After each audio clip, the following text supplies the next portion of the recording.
You're now tuned into PR Extreme 8, where we dig deeper, speak louder, and expose the truth that mainstream media tries to smooth over.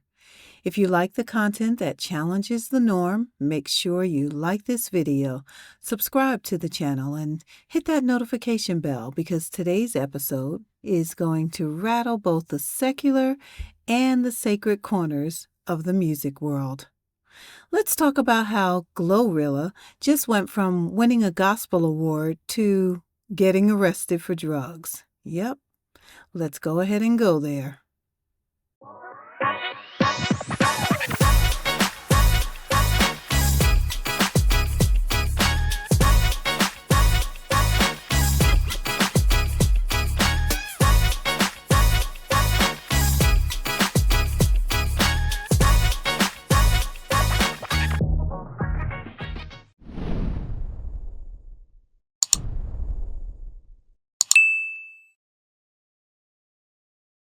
Just weeks after winning her very first BET award, not in hip-hop, but in gospel, GloRilla found herself in police custody again. On July 24th of 2025, police responded to what they thought was a burglary at her home in Forsyth County, Georgia.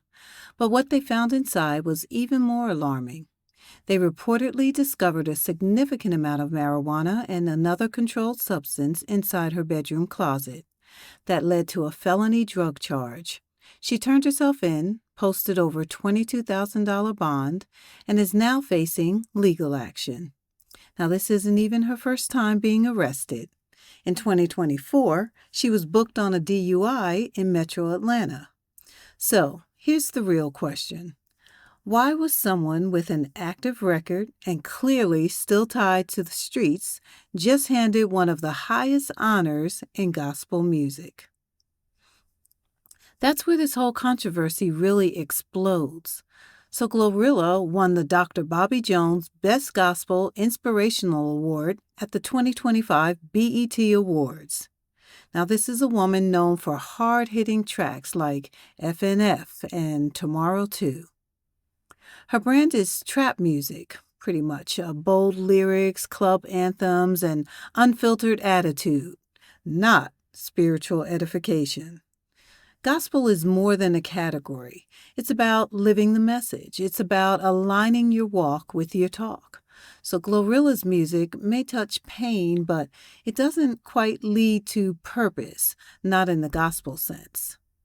So this one was sent It pretty much sent shockwaves because it felt like gospel got hijacked by mainstream buzz.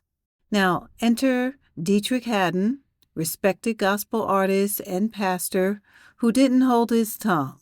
The gospel music industry needs an overhaul, period. After last night's show, it's an indicator that we just need a complete reset. Like what are we doing? Are we allowing this to happen over and over again and wonder why the gospel music industry is dying? Come on, man. In order to have something different, you have to do something different. So we need people in the room that know gospel music, that's in the trenches of gospel music, that's advocating for the genre as a whole and not one particular person. It's already a small genre. So it's hard for us to watch the Dr. Bobby Jones Gospel Award being given to somebody that's not in our space, right? No disrespect to the artist, but that's not the space she's in. And so it makes it discouraging, disappointing, and it takes the wind out of all of it. And we wonder why gospel music is dying. It's because we're doing things like that. Well, on top of that is, we're tired, nobody will say this, but I will, of seeing the same people being celebrated year after year. Like there is nobody else in gospel music. Like no one else is working. You cannot just give it to one person as if they're the ones that's keeping it going. No.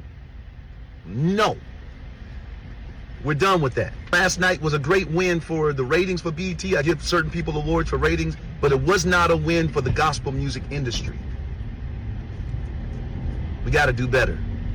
So I propose let's start something where we can come together and have someone advocating for the genre that have no other motive and agenda in the room but to elevate the gospel music genre as a whole.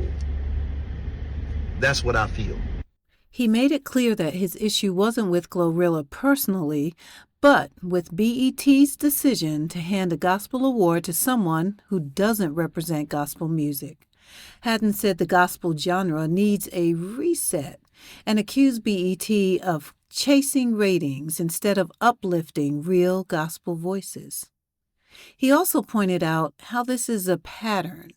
Kanye West and Thames have also swooped into gospel categories before. Meanwhile, artists who have lived and breathed this music get overlooked time and time again. The problem isn't just GloRilla winning, it's the message it sends about what we value in gospel music today. So let's be honest, CeCe Winans has been holding gospel down for decades. And you're not going to find her on TMZ. She is a symbol of consistency, of grace, and authenticity. Tasha Cobbs Leonard and Kierra Sheard, Jacqueline Carr, these women are true gospel warriors. They're not just singing about, deliverance. They actually live it. They walk it and they preach it. So you won't catch them getting arrested for drug possession the same month that they're winning gospel honors. That's the point. Gospel is sacred. It's not a cameo for clout. Now let's be fair. Gospel artists, they're always not perfect. Leandra Johnson, one of the most anointed vocalists of our time, has publicly struggled with alcohol. She lashed out at the church and even served jail time. However, through it all, she never left the gospel lane. She owned her brokenness while still trying to minister. Tone X stepped away from the industry after personal and public battles. And James Fortune, he faced domestic assault charges. El DeBarge, who dipped into gospel and inspirational sounds, battled addiction. Now the difference? The difference is that these artists were already part of the gospel community. So their struggles were part of their testimony, not a PR stunt or even a one-time single. Look, no one's asking for saints in the gospel world, but we are asking for standards. Giving a gospel award to someone with an active criminal record who is still in the thick of street culture and whose music doesn't really reflect gospel's principles, it's not revolutionary, it's actually reckless. BET, what are we honoring?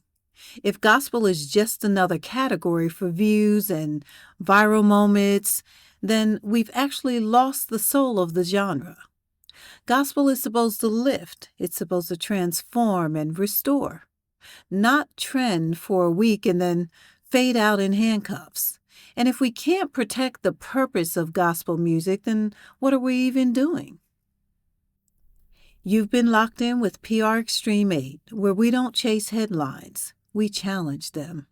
And if you feel like gospel deserves better, then hit that like button.